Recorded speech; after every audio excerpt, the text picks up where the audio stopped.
নমস্কার, সবাই কেমন আছেন? বংমায়ের ঘরকন্ডাতে আপনাদের অনেক অনেক স্বাগত। আজ বুধবার, ঘড়িতে ৮টার ওপরে বাজে। গুড্ডি বেরিয়ে গেছে পরীক্ষা দিতে, আমার রান্নাও বসে গেছে। এই দেখুন, গাছে আজকে 2টো পদ্ম ফুল ফুটেছিল, তাই এখানে দিয়ে রেখেছি। এখানকার রাজবাড়িতে তো এই সময় 12 দোলের মেলা বসে। এটাই এখানকার সবচেয়ে বড় মেলা। এই 12 দোলের মেলাতে 12 জায়গা থেকে 12 রকম ঠাকুর আসে। মেলাটা চলে প্রায় মাসখানেক, কিন্তু ঠাকুর থাকে মাত্র 3 দিন। চৈত্র মাসের শেষে এই একাদশীর দিন ঠাকুর বসে। গতকালকে ছিল একাদশী, আবার কোনো কোনো মতে আজও একাদশী। তাই গতকালকে ঠাকুর বসেছে, আজকে থাকবে আর আগামীকাল থাকবে। চলুন আপনাদের একটা জিনিস দেখাই। আমার উঠোনের ওপরে দেখছি একটা এরকম গম গাছ বেরিয়েছে। গম না জব সেটা বুঝতে পারছি না, তবে মনে হচ্ছে আমার এটা গম গাছ। কি সুন্দর গমের দুটো শীষ হয়েছে দেখুন, একটা আবার পেকেও গেছে দেখছি, আর ওইটি কাঁচা রয়েছে। গুড্ডিকে দেখাতে এই গুড্ডি জিজ্ঞেস করলো এটা দিয়ে কি হয়। তাই আমি বললাম যে রুটি খাস আটা দিয়ে, সেই এই গম গাছ থেকে আটা তৈরি হয়। ও শুনে বলল তাহলে তো আমাদের আর আটা কিনতে হবে না, এখান থেকে আটা পাবো। ও হ্যাঁ, যেটা বলছিলাম, তাই আজকে ইচ্ছা আছে একটু রাজবাড়িতে যাব ঠাকুর প্রণাম করতে। গুড্ডির স্কুল 9:30টায় ছুটি, ওকে ছুটি করিয়ে নিয়ে ঠাকুর প্রণাম করে বাড়ি আসবো। গুড্ডির বাপিকে বলেছি ছুটির সময় যখন মেয়েকে আনতে যাবা আমিও যাব। আর কালকের দিনটাই তো ঠাকুর থাকবে, কিন্তু কালকে আবার গুড্ডির বাপি হাটে যাবে, তাই একদমই সময় হবে না আমাকে নিয়ে যাওয়ার। গুড্ডিকে স্কুলে রওনা করিয়ে দিয়ে এক মুহূর্ত সময় নষ্ট না করে রান্না বসিয়ে দিয়েছি। আজ একটু ইচ্ছা আছে নিরামিষ রান্না করার। আলু পটলের রসা করব, ঝিঙে আলুর তরকারি আর মিষ্টি কুমড়ো ভাজা। কি জানি 9:30টার মধ্যে পারবো কিনা করে উঠতে। এমন দুটো রান্না করতে নিয়েছি যে দুটো রান্নাতেই অনেকটা সময় লাগবে। পটল ভাজতেও অনেকটা সময় লাগলো, আবার ঝিঙে আলু তরকারিটা করতেও অনেকটা সময় লাগবে। এই যে আলু পটলের রসাটা হয়ে গেল, এবার মিষ্টি কুমড়োটা ভেজেই ঝিঙে আলু তরকারিটা বসিয়ে দেবো। গুড্ডিকে স্কুল থেকে নিয়ে ঠাকুর প্রণাম করে বাড়ি আসতে আসতে 10:30 তো বাজবেই, আর তখন সবারও খিদে পেয়ে যাবে। গুড্ডিকেও খাওয়াতে হবে, আবার ওর বাপিও খেয়ে দোকানে যাবে, তাই কিছু একটু না করে রেখে গেলে তো হবে না। কিন্তু মনে হচ্ছে না ঝিঙে আলু তরকারিটা হবে, গুড্ডির বাপি তাড়া দিচ্ছে, এটাকে এরকম ঢাকা দিয়ে রেখেই চলে যেতে হবে গ্যাস অফ করে। এই যে বেরিয়ে পড়েছি, যাচ্ছি এখন গুড্ডির স্কুলের দিকে। গুড্ডির বাপি যখন 7:30টায় গুড্ডিকে দিতে আসে আমাকে বলেছিল তখন আসতে।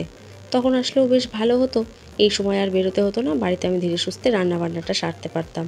কিন্তু তখন আসলে গুড্ডিকে নিয়ে যাওয়া হতো না, ও তখন আবার ভীষণ মন খারাপ করতো। এই যে চলে এসেছি, দেখছি স্কুল ছুটিও হয়ে গেছে। এই দুটোকে এখনও নিতে আসেনি কেউ, তাই দুটোকে আমাদের কাছেই নিয়ে রেখেছি। ছোটো মাসির মেয়েকে বারবার বললাম চল আমাদের বাড়িতে, ও কিছুতেই যাবে না। এই যে আমরা চলে এসেছি রাজবাড়িতে। আস্মিতাকে আর নিতে আসেনি, আমরা এসেছি শুনে বলে দিল আমাদেরকেই নিয়ে যেতে, তাই আস্মিতাও এসেছে এখানে আমাদের সাথে। চলুন ভেতরে যাই, খুব একটা বেশি দেরি করা যাবে না। আস্মিতার মাকে তো বলা হয়নি, সে হয়তো চিন্তা করবে, আবার এদিকে গুড্ডির বাপিরও দোকানের দেরি হয়ে যাবে। নিয়ে আসতেই চাইছিল না, তার তো এখন একদমই সময় নেই, তা বলেছি তুমি নিয়ে চলো, বেশি দেরি করব না, তাই সে রাজি হয়েছে। চলুন ঝটপট ঠাকুর প্রণাম করে আসি। এখানে যারা আসে সবাই আবির, ফুল, খুচরো পয়সা, চাল এই সমস্ত কিছু নিয়ে আসে। তা আমি আবির, ফুল আর খুচরো পয়সা এনেছি, চালটা আনিনি। আজ একাদশী তো, একাদশীতে তো চাল ভিক্ষা দিতে নেই। এই যে প্রথমেই আছে এই ঠাকুর, শ্রী শ্রী বলরাম। এখানে ঠাকুরগুলো যে 3 দিন থাকে, তাদের 3 দিনে 3 রকম বেশ পরানো হয়। একদিন রাজবেশ, একদিন ফুল বেশ, একদিন রাখাল বেশ। আজকে মনে হচ্ছে ফুল বেশ। দেখুন সব ঠাকুরগুলোকে ফুলের মালা পরানো, আর সুন্দর করে সিংহাসনটা পুরো ফুল দিয়ে সাজানো। গত বছর যেদিন এসেছিলাম সেদিন ছিল রাখাল বেশ, সমস্ত ঠাকুরকে গামছা দিয়ে পোশাক পরানো ছিল। এই 3 দিনে প্রচুর মানুষ আসে এখানে এই সমস্ত ঠাকুরকে প্রণাম করতে। বিয়ের আগে যখন মাসি বাড়িতে এসেছিলাম, মাসিদের সাথেও 2-1বার এসেছি এখানকার এই ঠাকুর দেখতে। এই যে এটি হলো আরেকটি ঠাকুর, এটা রাজবাড়ির মন্দিরের দিকটা, রাজবাড়িটা তো ওইদিকে, তাই এই দালানে এখানে 12টি খোপ করা আছে এই 12টি ঠাকুরের বসানোর জন্য। আমি ঠাকুরগুলোকে প্রণাম করে ফুল দিচ্ছি, আর গুড্ডিরা নিয়ে নিয়েছে আমার থেকে আবিরের প্যাকেটটা। ওরা দুজনে মিলে তাই আবির দিচ্ছে ঠাকুরকে। ঠাকুরগুলো একটু ভেতরের দিকটাই করে রাখা, আর প্রত্যেকটি ঠাকুরের সামনে একটি করে টেবিল রাখা আছে। ওই টেবিলের ওপরেই ফুল, পয়সা, আবির যা কিছু সব ওই টেবিলের ওপর দিতে হচ্ছে। প্রতিটি ঠাকুরের সামনেই তাদের নাম লিখে লিখে রাখা আছে, কিন্তু ফুলে ঢেকে গেছে তো ওই জন্য সব নামগুলো দেখা যাচ্ছে না ঠিক করে। বড় নারায়ণচন্দ্র, ছোট নারায়ণচন্দ্র, নারুগোপাল, গোপীনাথ। এই দেখুন এখানে আবার প্রসাদ দিচ্ছে একজন ডেকে। মেলায় দেখলাম দোকানপাট সবে এসে বসছে, এখনও ঠিক করে চালু হয়নি। নাগরদোলা, সার্কাস ওগুলো এখনও চালু হয়নি কিছু। গুড্ডিকে যেমন বলে রেখেছি যে তোর পরীক্ষা শেষ হলে মেলায় নিয়ে যাব, ও সেই আনন্দে রয়েছে যে পরীক্ষা শেষ হলে ও মেলায় আসবে ঘুরতে। এরকম প্রতি বছর আমিও এরকম একটা আশা নিয়ে থাকি জানেন। গোটা চৈত্র মাসে তো গুড্ডির বাপির সময় হয় না, কোথাও ওই জন্য বেরোতে পারি না, বাড়িতেই থাকতে হয়। তাই মনে হয় কবে চৈত্র মাস শেষ হবে, বৈশাখ মাস পড়লেই মেলায় যাব ঘুরতে। এই যে 12টি ঠাকুরের এটি হলো শেষ ঠাকুর, শ্রী শ্রী মদন গোপাল। কি সুন্দর লাগছে দেখুন, সাজিয়েছে ঠাকুরগুলো, বেশ বড় বড়, খুব সুন্দর লাগছে। চলুন, আমাদের ঠাকুর প্রণাম করা হয়ে গেছে। বৃদ্ধা বয়স্ক বহু মানুষ আসে এখানে এই ঠাকুরকে প্রণাম করতে। দুপুরের টাইমটা বন্ধ থাকে, সকালের দিকটাই খোলা থাকে, আবার সেই বিকেলে, অনেকে আবার বিকেলেও আসে। চলুন এবার বাড়ির দিকে ফিরি।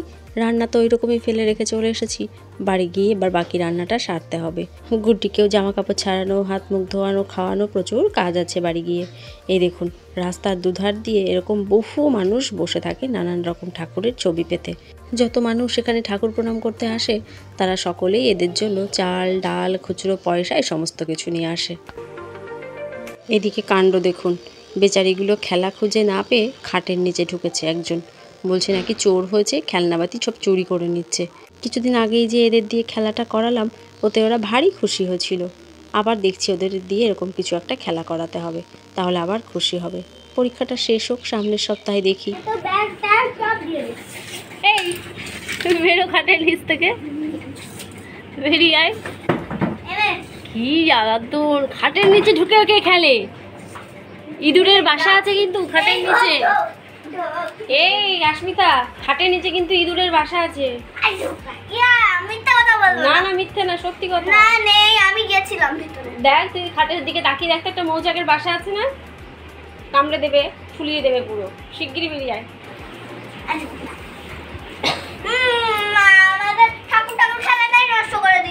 ঠাকুর ঠাকুর খেলা আবার খাটের নিচে? হ্যাঁ, আমি শিগগির সব দিয়ে দেবো। শিগগির বাইরে এসে খেলো, বাইরে এসে খেলো, শিগগির বাইরে আসো, বাইরে এসে খেলো। বহুদিন গুড্ডির কোনো খেলনা কেনা হয় না। আসলে ও তো খেলনাবাতি নিয়ে এতদিন খেলতো না, এই কিছুদিন হলো আস্মিতা আশা ধরেছে, তাই একটু ওর সাথে খেলাধুলো করছে। তাই ভাবছি সামনে মেলা আসতে, মেলা থেকে কিছু আবার ওর জন্য একটু খেলনাবাতি কিনতে হবে। ঘড়িতে বাজে এখন প্রায় 4টে। দুপুরের খাওয়া দাওয়া সেরে ভাবলাম রান্নাঘরের এই টুকিটাকি কাজগুলো একটু সেরে রেখে যাই। সব কৌটোগুলো আজকে ধুয়ে দিয়েছিলাম, বাংলায় নতুন বছর পড়ার আগে আর এই পুজোর আগে। এই দুই সময় তো বাঙালির প্রত্যেক বাড়িতে ধোয়া মোছার পাঠ শুরু হয়, ঘরের যাবতীয় জিনিসপত্র ধোয়া মোছার তোড়জোড় চলে। তাই এই যে আমিও রান্নাঘরের কৌটোকাটিগুলো একটু ধুয়ে দিয়েছিলাম আজকে। কৌটোর জিনিসগুলো শেষ হয়ে যায়, কৌটোগুলো এরকমই রাখা থাকে। আসলে মনে হয় আর কদিন পরেই তো সব ধোয়া মোছা করতে হবে, থাক জমছে জমুক, একবারে সব ধোবো। এইরকম করে করে জমতে থাকে। তাই এই যে আজকে সব ধুয়ে দিয়েছিলাম, এগুলো শুকিয়েও গেছে। এবার কোটোগুলোকে সব মিটকেসের ভেতর সাজিয়ে ফেলতে হবে। ছোটোবেলা থেকে তো মাকেও তাই দেখেছি, বছরের এই দুটো সময় মা করতো ঘর ঝাড়া মোছা, আর ঘরের জিনিসগুলো সব বার করে দিত, সেগুলো করতাম আমি ধোয়া মোছা। লবণ হলুদের কোটো থেকে শুরু করে হ্যারিকেন, লম্প, কিছুই আর বাদ যেত না, সব ধুয়ে মুছে তারপর আবার নতুন করে ব্যবহার শুরু। কিছুদিন আগে তো রান্নাঘরটা পরিষ্কার করেছিলাম, আর আজকে কোটোকাটিগুলো ধোয়া মোছা হলো। এবার কোটোয় কোটোয় জিনিসগুলো সব গুছিয়ে ফেলতে হবে। দাঁড়ান, চা পাতাটা নিয়ে এসেছিলো আগের দিন রাত্রে, সেটা এখনও ঢালা হয়নি, এবার এর ভেতর ঢেলে রাখি। সব জিনিস প্লাস্টিকে দিলেও এই চা পাতাটাই শুধু এই বাঁশ কাগজে দেয়, কি ভালো লাগে। কাগজের ঠোঙা তো এখন দেখাই যায় না। চিনি, ডাল, এই সমস্ত কিছু তো আগে কাগজের ঠোঙায় করে আনা হতো, কিন্তু তা তো এখন আর দেখা যায় না। এই যে সেদিনের তরমুজটা কাটা হয়েছিল না, যেই বলেছি যে তরমুজটা আজকে কাটবো, গুড্ডি আর দুপুরে খাওয়ার পর কিছুতেই ঘুমোলো না। তরমুজ খাবে ও তারপর ঘুমোবে। তরমুজটা মিষ্টি হবে কিনা বুঝতে পারছি না, খুব একটা যে লাল টকটকে সেই জিনিসটা না, একটু হালকা লাল। ইউটিউবে অনেকের ভিডিওতেই দেখছি মহব্বত শরবত বানাতে। গুড্ডির বাপিকে বলা মাত্রই তো সে বলল যে একদম নাকি ভালো না খেতে। কি জানি, আমি তো খাইনি কখনো। গুড্ডির বাপি নাকি কোথাও একটা খেয়েছে, তাই বলল যে ভালো হয় না খেতে, তাই আর বানানোর সাহস পেলাম না। গুড্ডি কবে থেকেই তরমুজ খাবে বলছে, তা সেটাকে আর নষ্ট করে লাভ নেই, ফলের মতো করেই খাক। চলুন দিয়ে আসি, এবার যদি খেয়ে একটু ঘুমোই। তরমুজ না খেয়ে ঘুমাবে না, বসে আছে ওই জন্য। নাও থালা নাও, আস্তে করে খাও। দেখুন তরমুজ খাওয়ার জন্য না ঘুমিয়ে বসে সিনেমা দেখছে। চলুন তাহলে ভিডিওটাও আজ এখানে শেষ করি। সবাই ভালো থাকবেন, সাবধানে থাকবেন। ভিডিওটি ভালো লাগলে একটি লাইক করবেন। নমস্কার, দেখা হবে খুব তাড়াতাড়ি পরের একটি ব্লগে। সবাই ভালো থাকবেন।